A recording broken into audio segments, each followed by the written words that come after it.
Welcome to Vibrational Revelations. My name is Elena. My name is Alejandro. And we're so honored to have an amazingly special guest with us today, Miten. Miten, first time, I will just share quickly, I was exposed to your music. This was in 2007, actually. And you and Deva have been a part of my journey through some ups and downs in my life. Without you even knowing it, you've impacted my life in such a beautiful way. And then, of course, in 2019 or 18, you came to Sarasota. We came to your event in Sarasota, Florida. And it was just so beautiful. It felt like we were part of this sacred temple of light and love and beauty, true beauty. Yes. And that was my first experience. That was Alejandro's first experience. And that was wow, this is amazing. The feel, you know? Yes. And then, of course, we just came back in March from your festival in Costa Rica, the Gayatri gathering. That was just life-changing. And I actually shared in our community for the first 40 minutes on day one. I couldn't stop crying. I was experiencing absolute bliss. That's it. You know, that's why we come together, isn't it? That's why we live. That's why we're alive. That's how I see it. I see what me and Deva have tapped into somehow way back 32 years ago and before was it's just supported us, you know, the whole time. And it's like we have a responsibility to stay connected to it. I don't know how we continue to share it, because obviously I'm getting a little older. She doesn't like me to say old, but she's okay with older.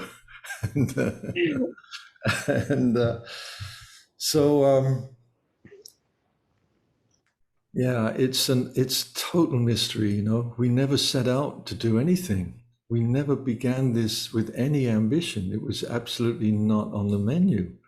So we've watched life bring so many amazing people into our lives, like you two. You know, we're blessed just to know you two guys, and just knowing you, we feel we know your congregation, we know your community, you know, and we realize in some ways we're all the same. We all want the same. The men take a little longer to get into it. We know that. Usually our audiences are mainly women. It's amazing. And but when the men come, like you know, we become brothers. We know we're soul brothers, and so that's it. And for me, you know what I've really discovered, and I was just thinking the other day about it. Dave and I were talking about that there's so many women in our gatherings, and at first I thought, oh, this is kind of lopsided, you know, something like that. But now I have a totally different understanding of it. It's like when I ask myself, and isn't it a blessing to play for women who've gone through so much pain in their lives?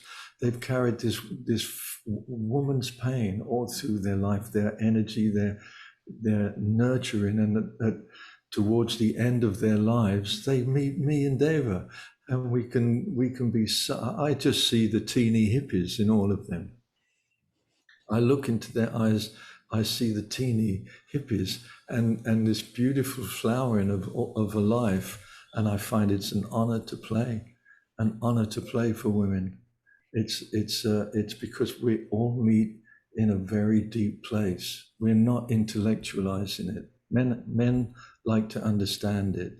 Women just feel it, and it's such a blessing after all these years to play to all my sisters, because I'm just like them. I'm just an old hippie that you know, and somehow some of us survived, and some of us are still sharing the essence of what we learned through living a life that was in service and in devotion, as opposed to ambition and that.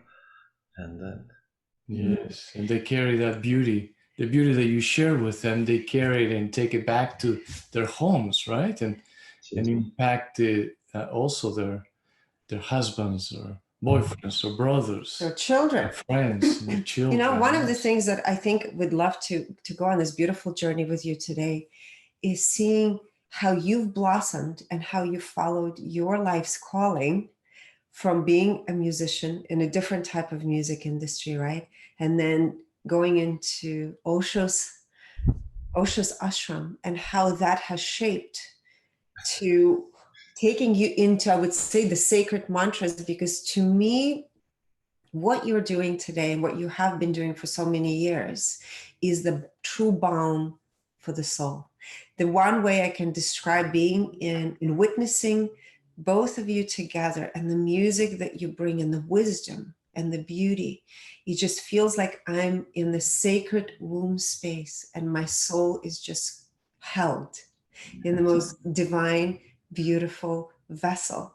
So I'd love for you to take us on this journey of you becoming and unfolding into where you are today.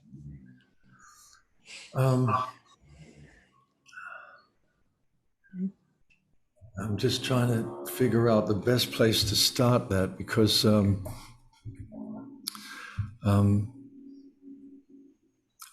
tell you a little story about how I came to Osho. I'd been a rock folk musician like that in the music industry, and I'd become fairly successful, but it just felt empty. You know, it just didn't. I did all the things that you're supposed to do, and by the time I was in my late 20s, the drugs were just not working anymore, and the alcohol, and it was all ridiculous. And I went through a kind of a really intense period of self-analyzation, and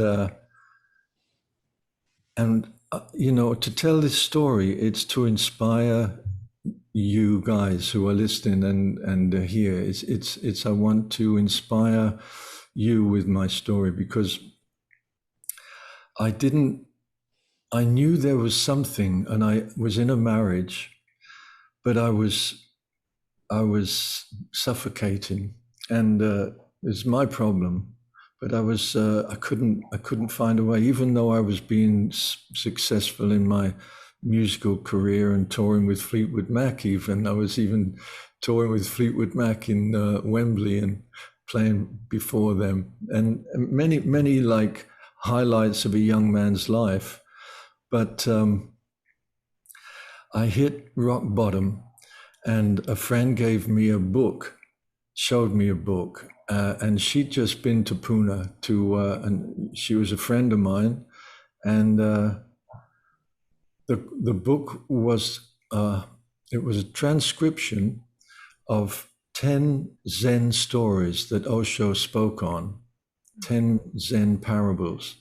And he spoke on these, and this book was a transcription of his speaking. He didn't write anything. Everything was transcribed. And the book was called No Water, No Moon.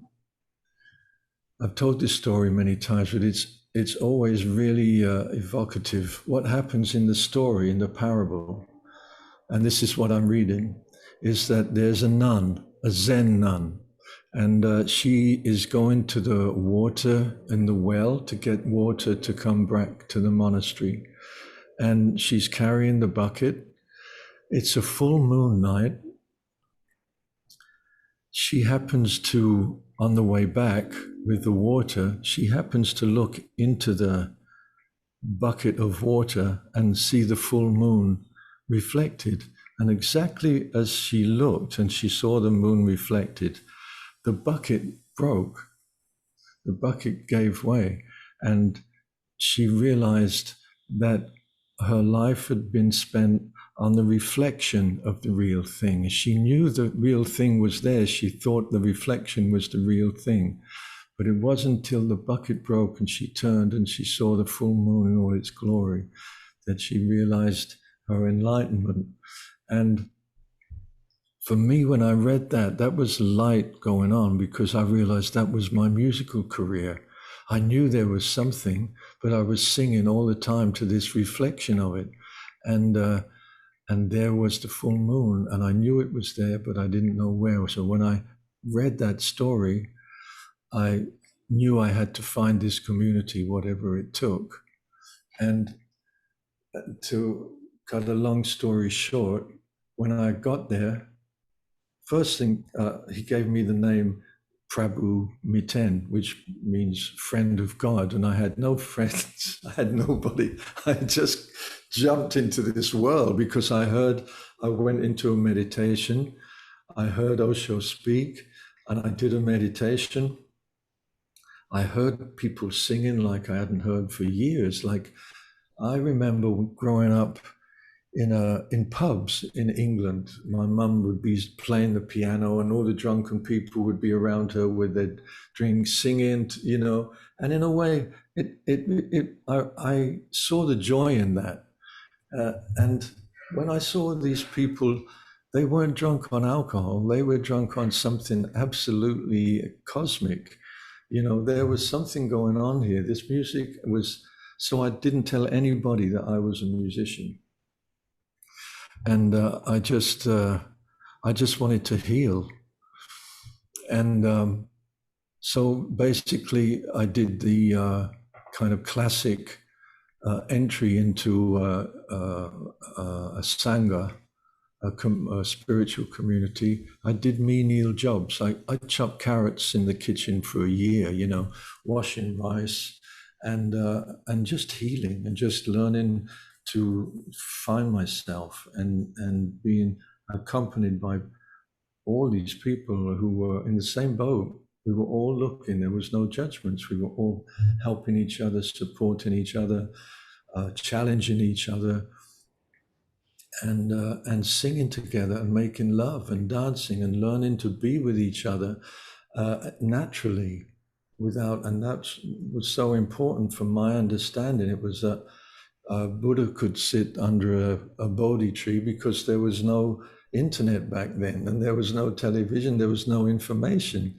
there was nothing up here.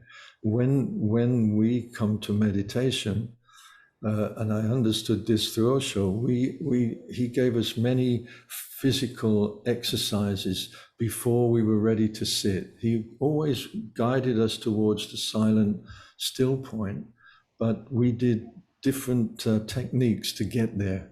And I like that, because I felt I've just responded to it. And well, I didn't know then, but Deva was about 11 years old, and Osho gave her the name Divine Loving, this beautiful little kid, and with the name Divine Loving. That's what Deva Premal means. And then we met 10 years later when she was 20, 21. And then it was like, I don't know, I still don't know, I can't explain it. But here we are 32 years and 24/7. And it's just like, I don't know. I don't have any secrets or any issues. We're just like real good friends, like you two. You know, you have to friendship. That's what I learned. With Deva, she was 20. You know, I was like, look, I have no right to put a circle around this relationship.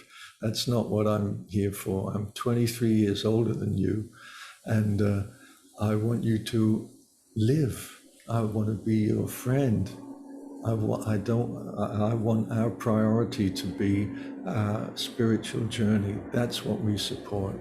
And if it takes you away from me, it takes you away from me. I want the best for you, you know. And so we lived that from the start. And it's not it was kind of the basis. And Osho gave us music. He inspired me to pick up a guitar again. And the first time Deva sang was on my bed in the ashram, and she asked me if I could hear her sing. She wasn't singing; she was doing body work. Deva was studying shiatsu. That's where those lots of those exercises that we do in the groups come from. Shiatsu. Yeah. So she started to sing. I helped her to open her voice so she could sing with me, and I had someone to sing with. That was nice, because I was responsible. This was like 20 years later, or 10. I was responsible for the evening musical meditations. And so this was my honor, my joy to be able to play as Osho came in, or to play, just to play for the congregation, you know, like there'd be thousands of us and it'd be pristine.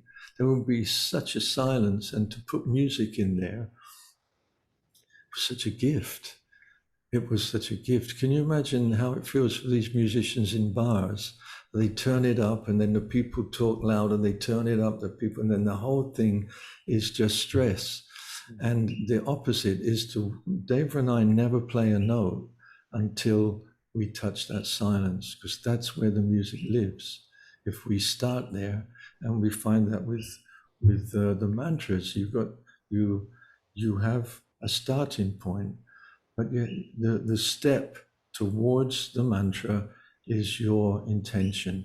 And that's where the key is. Don't move until you feel the silence. Don't just trust the silence. Once we feel that, and then she starts to chant one of her mantras. Wow, fantastic! I mean, I think I'm the luckiest guy, you know, because people say, "Aren't you jealous, Miten?" I say, well, "Are you kidding me?" You know, I sit there next to Deva and look at her singing, and I'm just touched every time, you know. Yes, And, the power of this incredibly powerful healing that just transmits in such a way. You know, there's something that you said during the Gayatri festival, and it's, well, it's many things you say resonated with us. But one of the things I learned, and I didn't realize it until you actually said that at the end of each song or at the end of each mantra, you didn't want anyone to clap. And it was so deeply in resonance with me, because I realized that the music, even though it stopped, there is that vibration that is still being integrated into our being. So when we went, Alejandro and I just came back, we were in Paris, and we went to a Vivaldi concert at a church. It was beautiful. But after every piece of music, it was almost like there was a massive cutoff of the music, because everyone would start clapping, and it became so obnoxious in a way that I kept taking myself back to you and what you were saying. And I thought, this is the way to integrate the music. Yes, Miten was so right. Definitely, this is the way you know, just remaining in silence to absorb it all and feel it. Yeah. People very scared of silence in communal places. They don't understand it. But we've been we've been traveling a good long while now. So when we come to our gatherings, people don't take more than a very short time to realize, wow, the singers are not singing, and everybody's sitting there with their eyes closed. And slowly, we have a silent theater. Yes. And, you know, no coughs, no embarrassment, just like, oh, wow. And then there's the platform, you know, then Deva can take us on our journey. And those things we learn, you know, through the master. He's at I would say the Gayatri is the root of Deva and my partnership and connection. And Osho is the flower, because through his he was kind of, he's brave guy, you know, because he received a lot of negativity and stuff, but he was fearless. He just wanted to help, and he would do anything, you know. So I learned the depth that I hadn't really felt before. The depth of looking at the full moon in all its glory as opposed to a bucket of water, and that flower is it's physically gone now, but somehow the fragrance is still around me, and Deva, it's still around me, and I, you know, and it's kind of freeing because I know about what's it called, the Netflix movies and everything, and I was there, you know, but you can only be grateful for the teachers who come into your lives as you go through life. It's no good. It doesn't help to blame a teacher when it doesn't work out, or blame yourself for being with that teacher, or that the teacher suddenly has been scandalized, and so you've got it's always good to be grateful for every teacher. It's always the most important a part of our journey, a spiritual journey, is to learn to always look, where is the gratitude? Where is the teaching? What can I do with this situation? I mean, I have it right now. I mean, David, it's not that we don't have it, but we have, you know,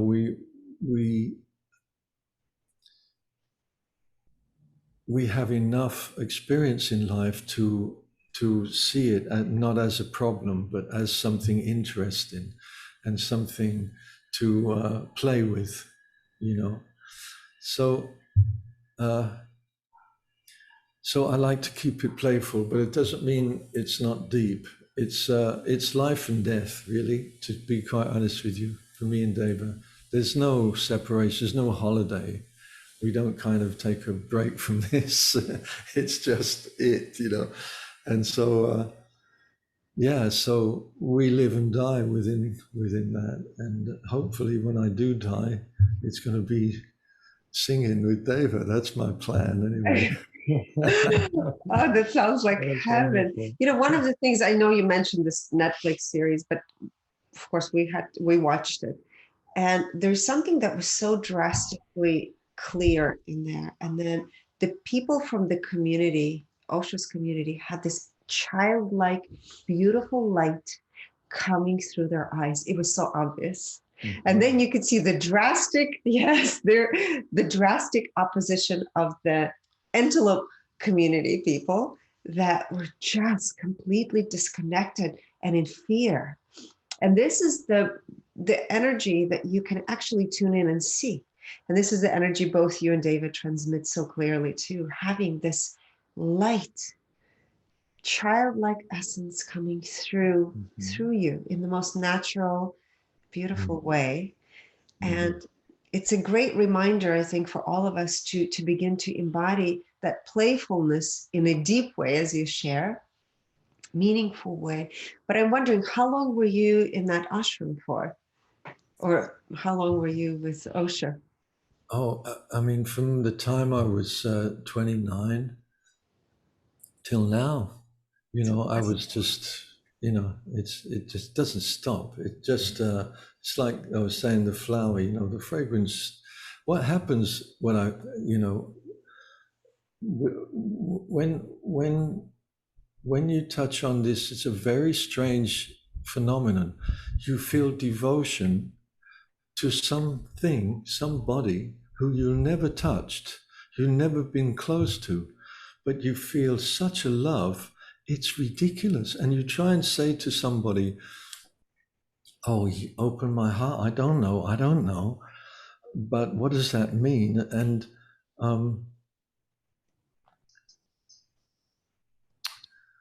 what do you do with that, you know? And that's how it was. And I when I looked at that movie, I felt like, you know, the people of Antelope at the end, I felt like their view, this is, we won, the good guys won, we did it, and we got rid of them. Well, I'm going to be able to tell my grandkids about this, man, that we won't forget this, we did it. And in a way I felt, oh, well, if it was for them, for that, beautiful, that's a really fantastic ending to the whole thing, because for us, we didn't really have any investment. We were just doing something with our energy. It wasn't like, like there were there. Do you know the Gurdjieff and the, like, the technique, or also the Buddhist monks when they do these beautiful sand mandalas? Have you ever seen them do these? They do these incredibly intricate with sand mandalas colors, and then they take 2 days, and then when they're over, they do the thing. They just clean it up, wipe it all off, And it was like that with the thing in Oregon. It was, we built it and then we just left it. Let somebody else bought it, and we all went to our countries and began to live our new reality, because we were shamed in front of the whole world, especially to imagine all the American sannyasins and all the way their parents were, what are you doing with this guy? Look, I told you, So there was a lot of internal exploration around trust, and what trust is and what's doubt. And so in some ways, it cleared a lot of people away from Osho, and I think he wanted that too. I think that was part of his work. He just wanted to, the people that were around him, it was just so full of heart that we knew that this was right. We knew everything that was happening was right. It didn't feel in any way tricky or underhand, and nothing like that. It just felt everything was available, and you can make mistakes, and it's okay. And especially with music, he wouldn't give us time with the music to rehearse. You just get like half an hour with the musicians quickly to maybe run through something, and then the next thing you're playing in front of all these. And he wanted it like that. He wanted it that and then it makes us super sensitive. We don't go there, no. We're much more like, every moment, every note of the music, it begins to move and begins to open each other. And that's the kind of lessons I learned. The first time I danced alone with a mask for, like, I don't know, 40 minutes or 45 minutes, almost an hour. It was one of Osho's meditations. That was way before the raves or anything like that.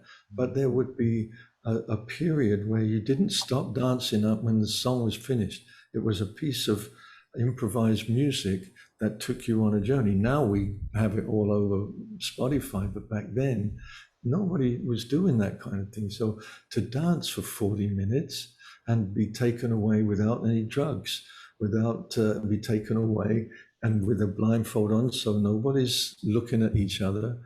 You don't have your usual dance moves, and you start to experience your childlike joy, like that's where it comes from, things like that. And then it doesn't just end in some kind of excitement. It ends, everybody is sitting down and in meditation pose, and we have taken this journey into this moment when we sit silently with ourselves and breathe and feel the joy and gratitude of life, and so you can't argue with that. Whatever the people say, whatever anybody says, it's there. You can't argue with it. So that's that was the ranch, and before then it was I was for a long time in a English community also in England and in India, of course. In India was it was especially when Osho came back after the wild country thing, that when he left there, eventually he came back to India again, and we all congregated again in India in the ashram. And that, to be in India back then was just like a different world. No cars in India, just rickshaws and bikes and motorbikes. No cars, one or two. And now there's cars everywhere. So there's good and bad, but they cleaned up some of the poverty. But I heard so much belly laughter passing some of those slums under the bridges. I don't know what they were doing, but I think they had some kind of secret. You can't withstand that kind of poverty and be happy unless there's a happiness within. It can't, and I think the Indian people have an inbuilt connection with their own interior gratitude somehow. Because it's the land of the Buddhas. It's not a mistake to say that. All these enlightened beings, they came out of India, that part of the world. It was as if there was some energetic, circle or something going on there that brought Buddha forward, and all these others. As you know, there's many right to the present day. It's still a tradition. It's not, in India, you can still see people walking around naked on the street. It's sadhus. That's it. It's like, it's different. It's a different, and I find that here in Costa Rica, it's the same but different, because the people here, now they're, of course, becoming more and more Americanized and everything, but the people, I can see and feel that they in love their God, their temple is the Mother Nature. It's the trees, it's the rivers, it's the animals that live here. They live in wonder, just like all the tourists do. They live in wonder where they live. And you won't find many instances where a Costa Rican man or woman won't smile to you when you say Pura Vida. There's a smile. They have a smile, a genuine smile. So it's brought us here, and I thank the Great Spirit for. I mean, how did Deva and I look at each other sometime? We're down on that beach, go, what happened? This is over 2 years. We've been walking and coming into the water every day almost. Every day we walk, we swim, we walk, and how did that happen? I remember once when I was about 49 and waking up with anxiety attack, and I was saying to myself, like, what the hell are you doing? You're almost 50 years old. You've got no money. You've got no home. You've got no pension. Nothing coming to you. What are you doing? What do you think you're doing with your life? And that inner voice was going like that. And it got to such a point. This is the kind of thing when you have a guru, whether it works or not, it doesn't matter. But you can say quite easily, Osho, help me. That's all I could sort of say. I'm laying there and I'm breathing, and I'm just sort of, I'm not waiting for a message or anything like that, but I'm just settling into the connection with the guru. And then this insight comes, and I look at my companion in the bed with me, this beautiful woman. I'm in a house that's not going to fall down. I know I'm going to eat breakfast in the morning. I know I'm loved in this house. What more can I ask for? Mm-hmm. when you're nothing. You're nothing. You're, Deva, he sees an angel, but me, nothing, So like for that insight to appear, it's like now, like when I look at my life, I know now that it's not about external. I know now, like I've felt anxiety or sadness. I those things come, and they're not big deals, but they're part of who I am. And then I realize I can go for a walk, but I'm still busy with it. And I can say, oh, I'm so grateful for the beach. I'm so grateful for the flowers and the trees and the moon and everything, but I'm not feeling happy. And that is when you realize you've lost touch with your inner sense of gratitude. It's got nothing to do. You can have that sense in a prison. It doesn't need anything, but that's our holy grail. That's where we're all looking for, a sense of inner gratitude. Then we're home. That's it. That's it. Yeah, it's so well said. When you're speaking, for me, it's like this meditation. I'm right now, my whole field is expanding just listening to you. There's so much peace and harmony. And I think or I feel that when one is in harmony with themselves, you're able to bring this out for other people to also experience this frequency of harmony and flow. And this is the beauty that you and Deva bring to others, is to be able to, or reminding people to be able to experience that beauty that exists within each and every one of us. Yeah. Yes. So thank you for that. I'm curious because when I travel, or we travel, I get exhausted and depleted. And I want to know, what is your secret all these years? How is it that you travel so much? You've traveled so much, I know, not in the last few years, but what do you do to balance yourself? Like, what is it? Well, here's the first thing. The first thing is that you don't have a base. So you don't think of home as somewhere else. That's the first thing. We never had a base, me and David, for 30 years. We dropped in at her mother's for a few weeks. We had a schedule which would take us 2 months in one place in Greece, and then 3 months in Australia, and then 3 months on the road.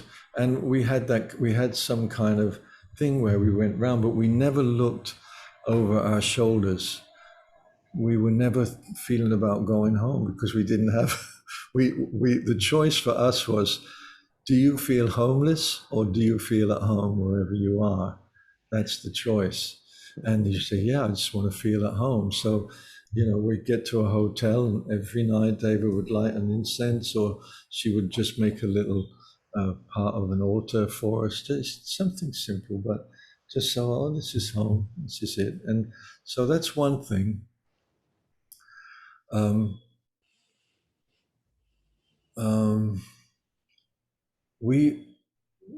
These days we travel really well because we have a good crew. We have for our European tour, we'll be about 11 people, flying and on tour and hotels and the whole thing. But within that, I don't have to do anything really. I just show up at the hotel and they've already made our room, and they know it's going to be a nice room because that's where now there's a little money coming, so we spend it, we put it back. Everything goes back. The wages, the music, how can we improve it? Is it a better studio? Is it different musicians? How do we continue to let this evolve? So I take money out of that equation. When our manager says to me, shall we do this, or shall we this car, or shall we take this van, and that would mean that, and we would have to, this kind of equation like this. And I ask her, if you didn't have to think about money in this one, what would you do? Which one would you do? And she would tell me, and I'd say, okay, do that. And that's how I trust to. I don't think of money as something to hold on to. It's something that just we can help many people with, and we do, and we just keep whatever it is, and it keeps our relationship fresh. It keeps it loose. Although I must say, we've had 2 years now in this one house, and it's been really nice. It's been pretty good. But I'm definitely an older guy from the guy who arrived here 2 years ago. I was full on, we really were full on. We just did tour after tour, and I loved every moment. I never felt depleted, actually, I think it's because, I don't know, here's an example. We would, as over the years, we would finish our little satsangs and we would hug one or two friends who were there to, and we would read little 20, 30 people together. And that tradition went on. So even when we play like in Moscow to 6,000 people, we still go and hug the people. And there's a line, like hundreds of people or something, and it's happened. It's become like a tradition that I stopped now, but not Deva. And she said to me once, she said, when she hugs people, it's different to the taking photos and things like that. She said she doesn't mind that, but if she sees it as, I just want to get away, I'm just going to do this quick, I just want to get away. If she sees it like that, she feels exhausted. But I've seen her come back from this, like totally like a goddess, really beautiful, just so beautiful. And she's just been sharing this love with people who are just so full of love. They've just been into this beautiful thing, and then you get to meet them. You get to meet them in their joy and their ecstasy, and that's such a blast. You can't really. It's a different thing, like it's not that we say to the people, don't clap. It's more like, let's see what happens if you don't clap. Just let's see. If you want to clap, clap, but see what happens and then people start, like everything starts to settle into a sacred, and then the theater becomes our temple, and hallelujah, that's it. You know who else does the hugging? Bruce Lipton. He literally hugs every person before, during the event, after the event. It's the same energy. It's just pure bliss and love. Yeah, he's beautiful. Well, back in the 70s, nobody hugged. No politicians, no soccer players, no people didn't hug back then. Even friends would shake hands or something. There wasn't this, and it wasn't until I got to the ashram I started to realize, I've got to learn how to hug. And we were helped to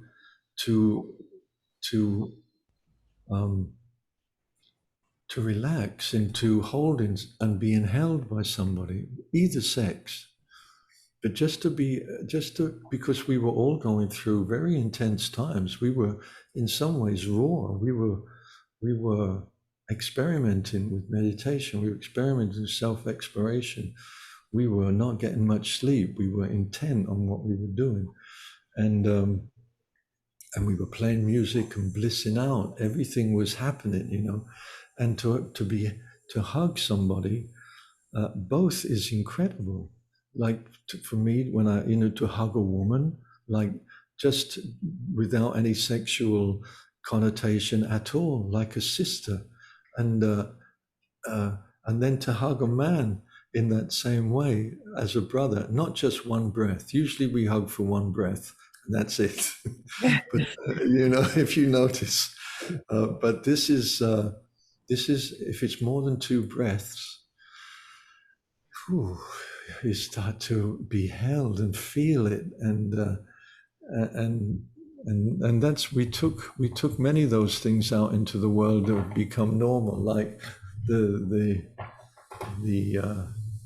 raves and this music that goes woof woof woof woof for like hours upon hours. Osho started giving us meditations with that before anyone thought of doing it as a movement that, you know. And then there's the Gurdjieff dances. Do you know about those? No. You know, George Gurdjieff, he was somebody in the early part of the 19th century. Yeah, he was Russian or somewhere from that part of the world, and he was a teacher. And he would have his disciples do very intricate movements with their body to music, and then he would have some doing something and others doing others, and the whole thing was a meditation, and it's very incredible. If you can find it if you go on YouTube, I guess.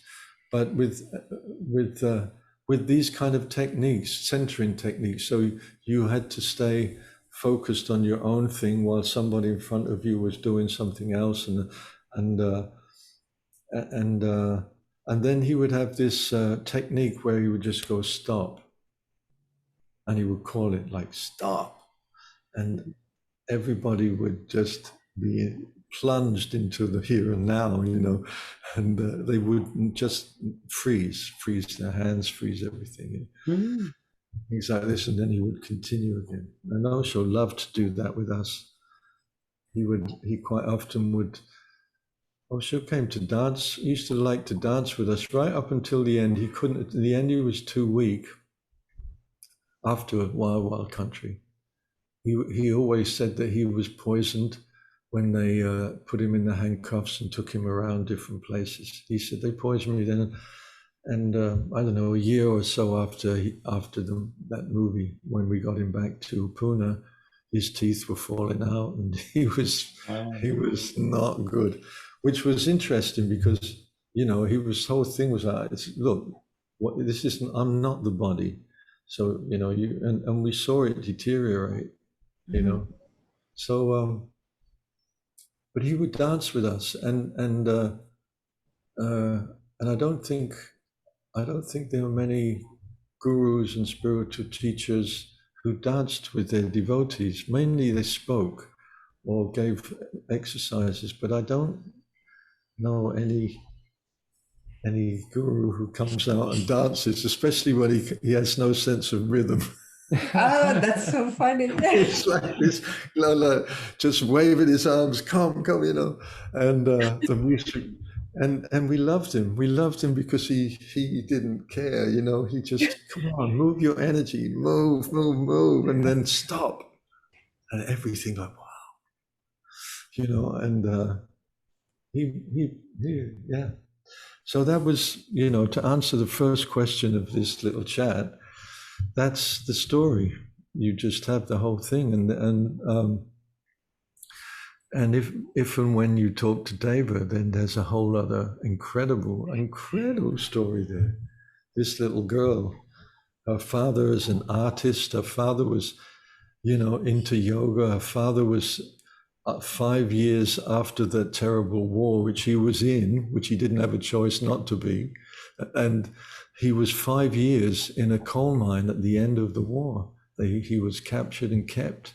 And he learned Yugoslav, he learned Greek, and he's an artist. So eventually he learned yoga, he discovered yoga, and this was way back.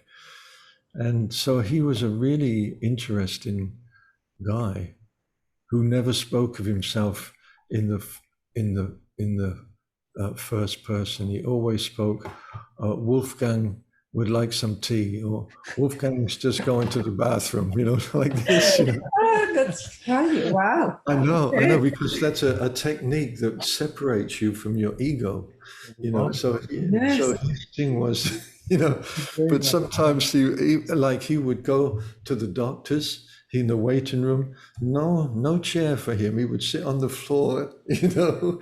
He'd just sit on the floor. He was a great guy. He was really, and he gave Deva the Gayatri mantra at her birth, at the conception, through the pregnancy.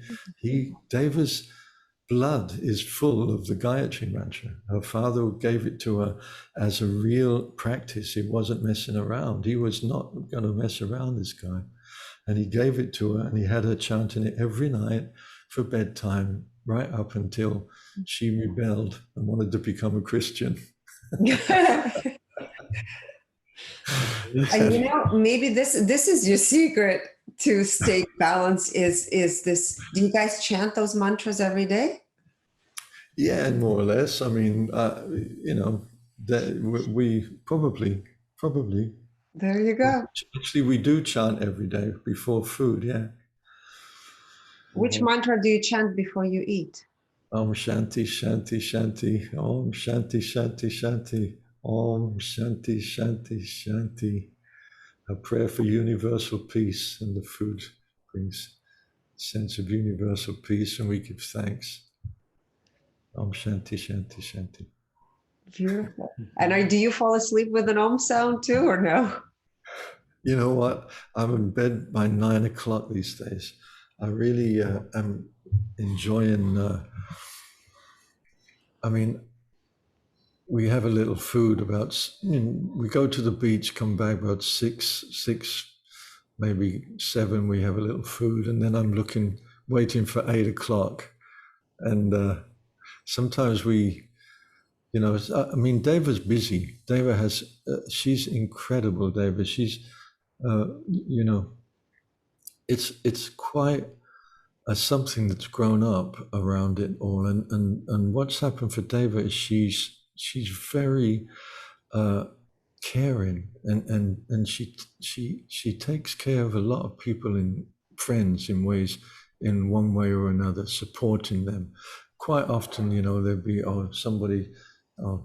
somebody calling for Deva, and we know, you know, she's going to be like, right now she's talking with her nephew, and she'll spend, you know, an hour or 2 with him. He's a jazz musician. He just played at Montreux Jazz Festival, and he's great guy, very serious, very German white jazz kind of, you know, and I'm like the opposite. And he's, what kind of music are you playing? Anybody can do that, you know. This is really difficult, you know.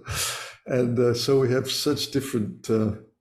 But she's talking with him now, and he trusts her and respects her. So it's a nice family connection she has, and yeah. So I'm as I get to that, you know, I'm 75 now. My first LP that I made was when I was 25. So it's like half a century, 50 years of doing this with the break when I stopped being a musician. But I used to be much more involved.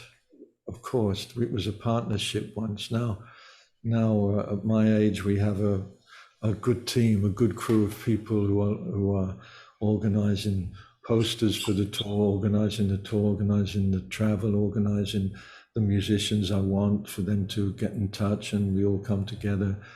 And so Deva is, you know, she's not doing any of that, but there's many questions that I don't want to have to answer anymore.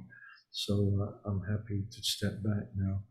And she's in her energy. She's 50, you know, early 50s, 52, I think now. And so she's in a really great, powerful part of her life, and very, very compassionate. She has that compassionate sense, because she, you know, I mean, she's only now beginning to accept that she's a singer.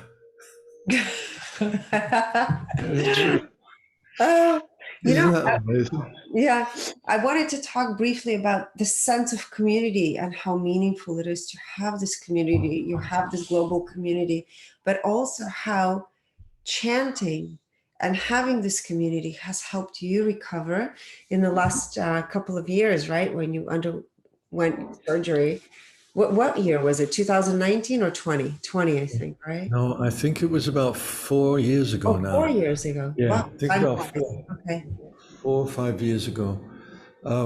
But yeah, that if ever I needed proof of the power of prayer, and I still want to write a song called "I Am the Proof of the Power of Prayer," because the community, the prayers that were said for me around about that time when I went in for the operation was just unbelievable, and all through and all after, nobody left me. Everybody was there with me,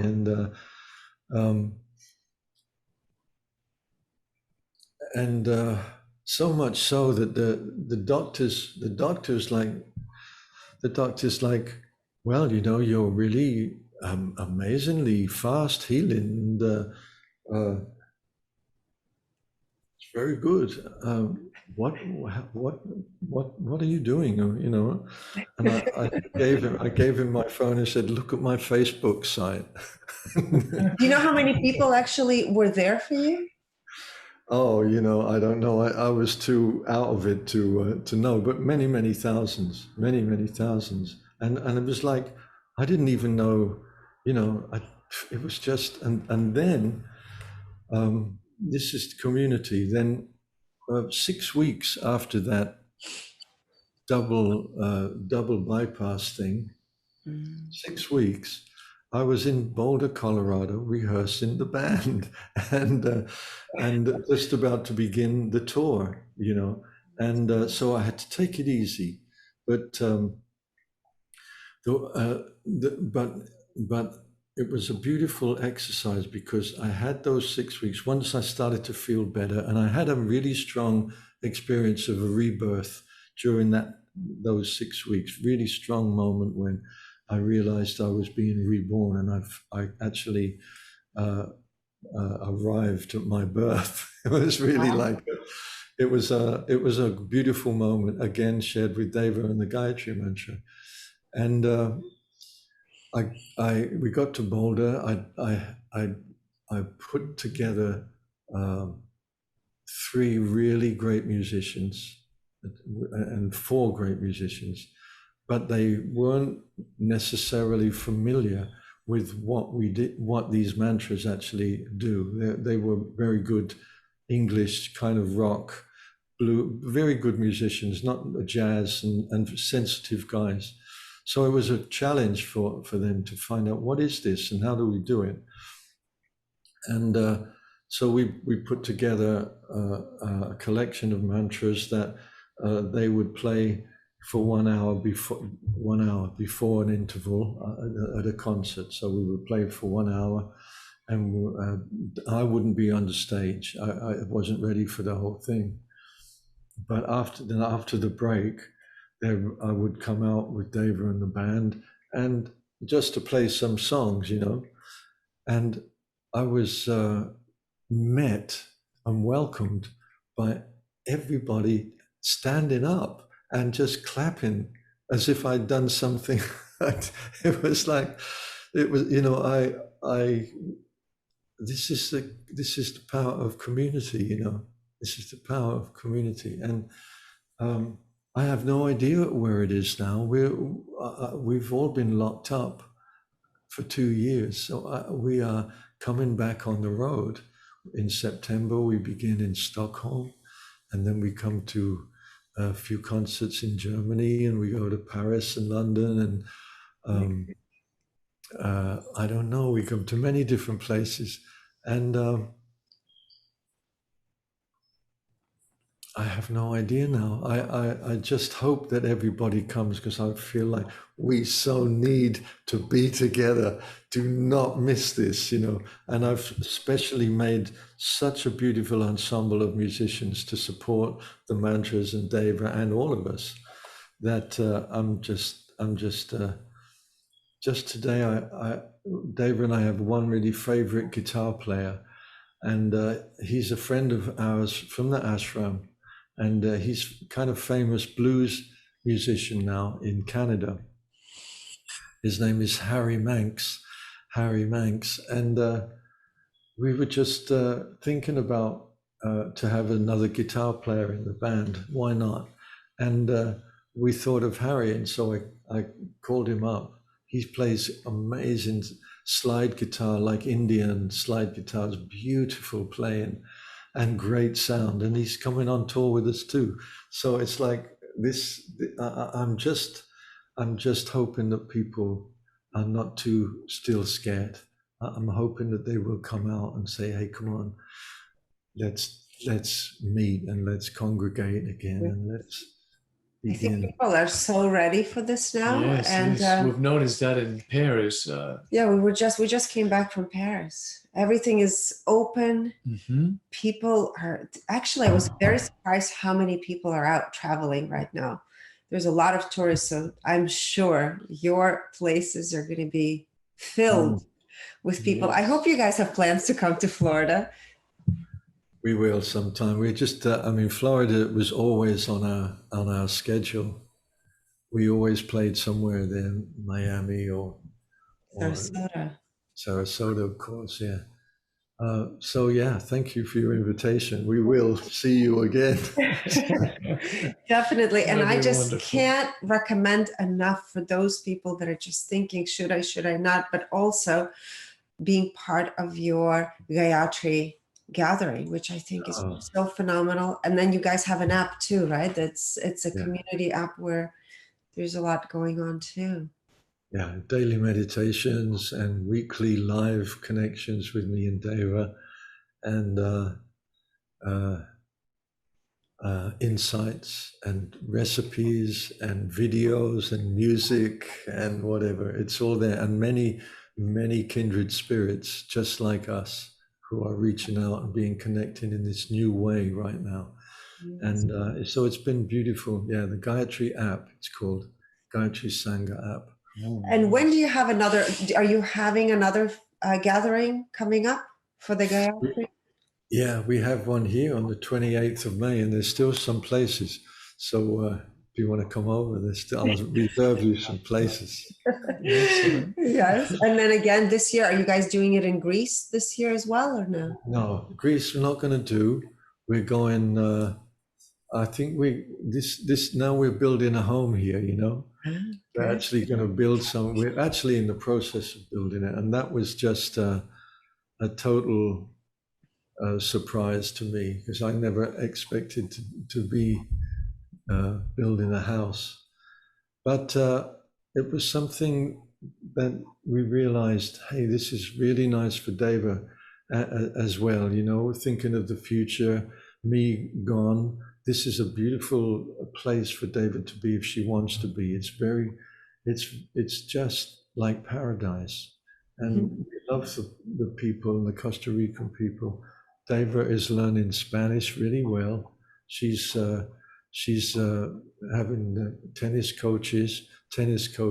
She's wonderful.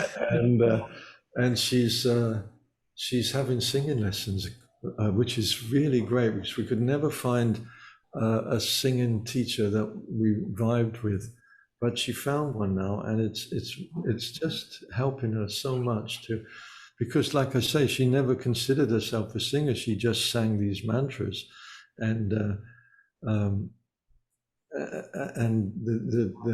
quality of having no investment or ego in her voice means that it becomes pure, and you can then the purity of the mantra, the source of the mantra, can be accessed a little easier than if it's hidden behind an ego. So, you know, there's mantras are very revealing creatures. You know,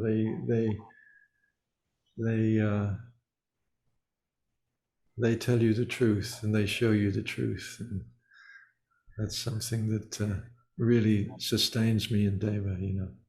So we're singing the truth to each other all the time. This is wonderful. so beautiful. Well, thank you, Miten, so much for being here with us, for sharing you, your story, your energy, the beauty, the peace, and allowing for people to also experience all of this. We need it so much. The world needs more of your energy and the Thank beauty you. that you're here to share. Thank Yes, what your presence reminds us of, right? Mm. Yeah. Thank you, my brother and my sister. When this opportunity came, and David said, "I can't do it because she's got these things going on," and I said, "Oh, I'll do it. You know, it'd be nice to meet these guys. I had such a nice connection with them. I'd like to do it." And so, thank you for the invitation, and Thank you so much. Yes. It's been nice, really nice to talk to you both, and I wish you every blessing. Shine your light, you guys. Shine your light. I know you are. Look at you. Yeah. That's our responsibility now. That's our responsibility. We have to make the world more beautiful than it was when we came in. We have to do our bit to make the world beautiful, and that's what you're doing. That's why I wanted to talk with you. Thank you, Thank Miten, you so so much. much. Thank you for the love and the beauty that is coming through your presence, your music, through Deva. Thank you for your divine union that is so inspiring. And I have to say that I didn't want to interrupt you when you were sharing about what the meaning of hugging, right?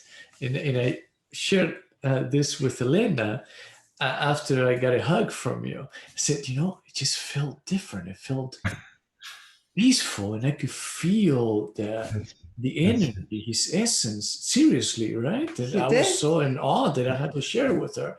And I said, God, I kind of pulled out too quickly. I should have stayed. I should have stayed there longer, And that was a beautiful reminder. Thank you so much. And also one thing with that is when you hug, relax your knees. That's also really nice. Sometimes we tend to hold our knees. Relax, bend your knees. Then it gets really good. You're connected more in the belly in there also, which is really nice. So enjoy. Thank you so much. Thank you. Okay. Much love, you guys. Thank you.